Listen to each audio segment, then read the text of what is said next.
오늘 제가 이제 함께 나눠볼 이야기는요. 우선 아직은 조금 거리가 멀리 떨어져 있는 이야기겠지만 우선 고등학교 선택에 대한 이야기는 굉장히 짧게만 하겠습니다. 그냥 크게 관심 두고 계신 분은 아닐 것 같아서요. 고등학교 선택에 대한 이야기, 그리고 수학 영역이 어떻게 평가에 있어서 달라지는지에 대한 이야기, 그리고 수학 굉장히 어려워들 하거든요. 사실 여기 앉아 계신 학부모님들 중에서도 수학을 공부하지 않아야 된다라고 하면 학창시절에 수학 공부 안 하시는 분들 많으셨을 겁니다. 다른 과목들보다는 수학이 조금은 더 어려운 과목이라고들 많이 느끼시기 때문에 수학을 왜 우리 아이도 어려워하는 걸까? 수학을 잘하지 못하는 이유가 무엇일까? 이런 것들에 대해서 좀 같이 이야기를 해보고요. 수학 공부를 잘하는 방법이 어려운 건 아니거든요. 근데 음식을 요리하는 것과 굉장히 비슷한 상황이라고 생각을 해요. 그래서 오늘 어머님들이 많이 오셔서 음식을 요리하는 거랑 좀 비교해서 좀 설명을 해드리려고 합니다. 많은 학부모님들이 이제 고등학교를 보내면서 이제 고민하는 부분들은 어떤 고등학교를 보내야 될까에 대한 고민이죠. 보통 과학고, 외고, 국제고, 자사고 같은 이제 특목고들이 있는데요. 왼쪽에 있는 과고, 외고, 국제고, 자사고와 오른쪽에 있는 일반고를 좀 비교해 보면 극명하게 이제 장단점들이 있죠. 아무래도 이제 자사고 같은 경우에는 조금은 더 좋은 교육 환경에서 조금은 다양한 교육 커리큘럼으로 그리고 좋은 친구들과 경쟁하며 공부할 수 있다는 장점은 있을 겁니다. 하지만 중학교 때까지 공부를 잘했던 우리 아이가 저 학교에 가서 받는 스트레스를 생각한다면 또 거기에 대해서도 좀 고민을 하셔야 되고요. 그리고 예전과 같이 수능으로 대학을 많이 가는 시절에는 당연히 왼쪽에 있는 고등학교를 선택하는 것이 효과적인 방법일 수 있겠지만 지금과 같이 학교 내신으로 대학을 가는 수시 전형이 70%를 넘어가는 상황에서는 사실 왼쪽으로 가는 것만이 그렇게 대학 입시만을 놓고 보아서도 유리한 부분은 아니다라고 생각을 하셨으면 좋겠어요. 반면에 이제 일반 고등학교를 가면요, 공부하지 않는 친구들이 굉장히 많습니다. 어쩌면 이제 어느 순간 되면 수학을 포기하고 수학 시간에 엎어져 있는 친구들도 많을 수 있어요. 어머님들도 학교 다녀서 아시겠지만 모든 학생이 다 대학을 목표로 공부하지 않습니다. 지금은 더 그래요. 그래서 어쩌면 오른쪽으로 가면 보다 더 다양한 친구들 속에서 조금 어수선한 분위기의 수업을 듣게 될지도 모르지만 그래도 그 안에서 자기 거 정말 잘 챙기는 친구들이 있습니다. 일반고에서도 정말 자기 거 열심히 해서 명문대학을 진학하는 친구들이 있거든요. 그런 친구들을 바라보면 어쩌면 또 일반고를 선택하는 것이 아이의 대학 입시를 위해서는 보다 더 효과적일 수 있다라고 생각을 해요. 결과적으로는 일반고를 진학하면 대입에 불리하냐? 그럼 전혀 그렇지 않습니다. 그래서 어디를 가느냐 보다는 어디를 가더라도 어떻게 하느냐가 훨씬 더 중요하다라는 거 꼭 기억을 하셨으면 좋겠고요. 그래서 반에서 1등 하던 친구가 특목고로 갔는데 나는 우리 반에서 2등, 3등 하다가 특목고를 못 갔어. 그래도 전혀 실망을 할 필요는 없다는 것 꼭 명심하셨으면 좋겠습니다. 수학 같은 경우에는요. 지금은 수학을 잘하는 친구들은 전부 다 자연계열을 선택을 해서 수학 가형을 응시를 합니다. 수학을 싫어하는 친구들 혹은 인문계열의 성향이 강한 친구들은 이제 인문계열을 선택을 하면 수학 나형을 응시를 해요. 그래서 이제 수학 가형과 수학 나형의 실력 차가요, 극명합니다. 그러니까 수학을 공부하는 친구들이 가형을 선택을 하면 가형은 정말 열심히 하는 친구들이 많거든요. 근데 반면에 나형에서는 수학을 공부하지 않는 친구들도 굉장히 많습니다. 얼마 전에 치러진 3월 학력평가 전국 단위의 이제 모의고사라고 하는 시험에서 수학 나형에 응시한 친구들은 상위 4%의 1등급이 80점 컷이었어요. 그 다음에 상위 40%인 친구들의 컷이 40점이었습니다. 그러니까 40점만 받아도 상위 40%, 나보다 공부하지 않는 친구들이 훨씬 더 많다. 60%의 친구가 40점을 받지 못한다는 이야기죠. 그건 수학을 못해서라기보다 수학을 안 해서라고 보는 게 맞겠죠. 선생님들이 생각했을 때 수학 나형에 응시하는 친구들 한 달만 정말 잘 공부하면 4등급은 맞을 수 있다라고 하거든요. 절반 맞추는 건 누구나 알 수 있으니까. 그러니까 수학을 공부하지 않는 이유가 단순히 수학이 어려워서일까라고 하면 그렇지는 않을 겁니다. 그러니까 어려서부터 수학에 대한 거부감이 생긴 게 아무래도 가장 크겠죠. 우선 어머님들은 아무래도 고등학교보다는 중학교가 훨씬 더 빠르실 테니까 중학교의 교육과정이 바뀐 걸 잠깐 설명을 드리면요. 뭐 큰 변화는 없습니다. 아무래도 수학에 대한 부담감이 크다라고 느끼기 때문에 좀 어려운 단원들을 뒤에 학년으로 이제 배치한 것이 가장 큰 차이고요. 근데 1학기와 2학기를 구분해 보면 좀 특이한 건 있어요. 이게 1학년 교육과정이거든요. 근데 1학년 2학기를 보면 공통적으로 들어가는 단어가 도형이라는 게 있죠. 그러니까 1학년 2학기 때에는 도형을 집중적으로 배우는 시기입니다. 근데 반면에 1학년 1학기 때 내용은 자연수, 정수, 유리수, 수에 대한 이야기나 혹은 문자나 식을 다루는 이야기나 그리고 함수에 대한 이야기들을 시작을 해요.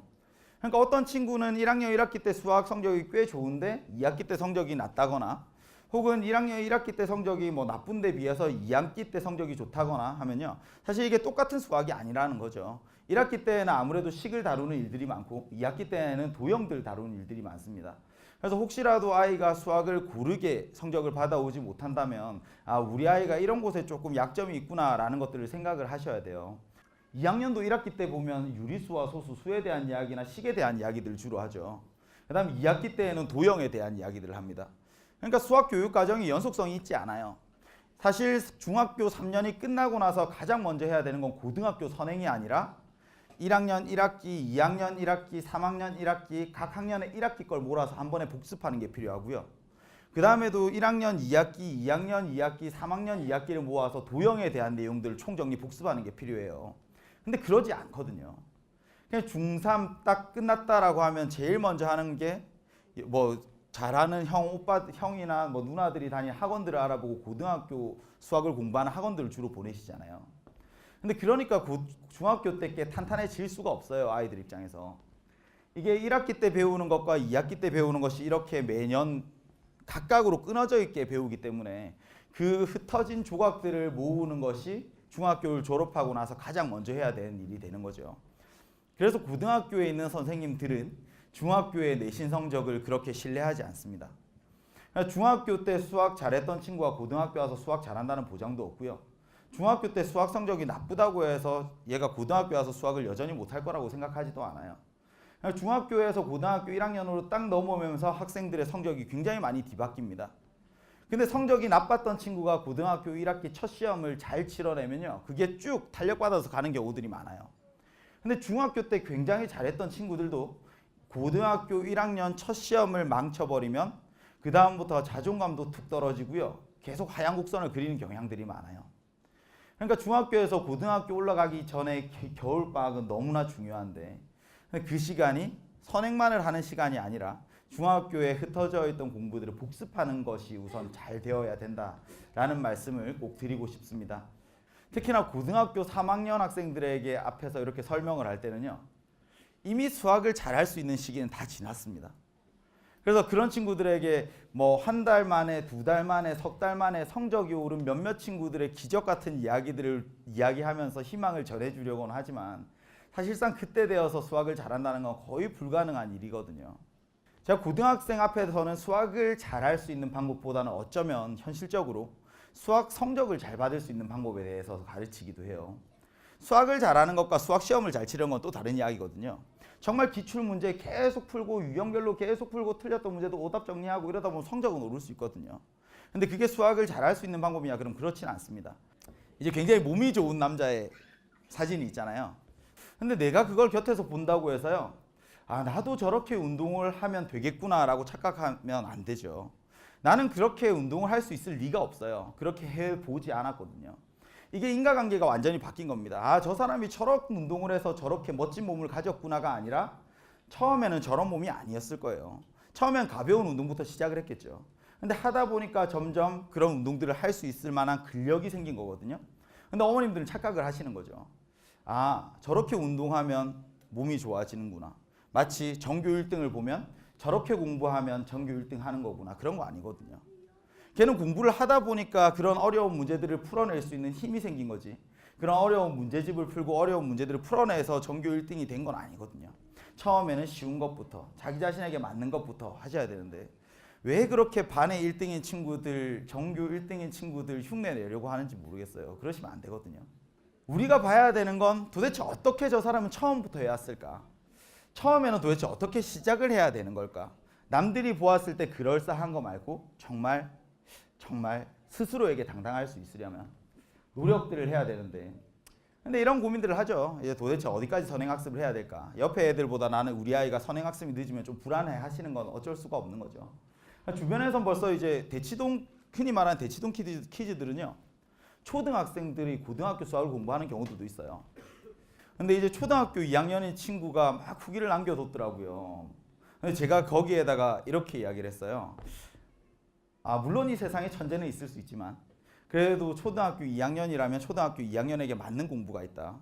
너무 서두르지 말고 지금 이제 너에게 필요한 공부를 했으면 좋겠다. 우리 몇 년 후에 만나는 게 훨씬 더 성장한 상태로 만날 수 있을 것 같다라고 이야기를 했거든요. 이게 무조건 빠르다고 해서 좋은 게 아닙니다. 빠르다 보면 놓치는 게 당연히 생기죠. 그러니까 이게 선행하는 게 중요한 거 아니고요. 선행을 빨리 하는 친구들이 하는 고민들은 나중에 결국에 다 여기에요. 개념은 아는데 문제에 적용을 못 하겠어요. 기본적인 예제는 풀 수 있는데 응용 문제는 풀지 못하겠어요. 이런 이야기들을 해요.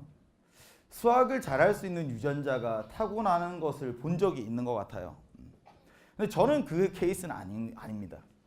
정말 수학을 잘하는 친구들은요, 정말 놀아도 항상 수학을 100점 맞아오는 친구들이 있어요. 그리고 이제 서울대 의대를 간 친구들도 있고요.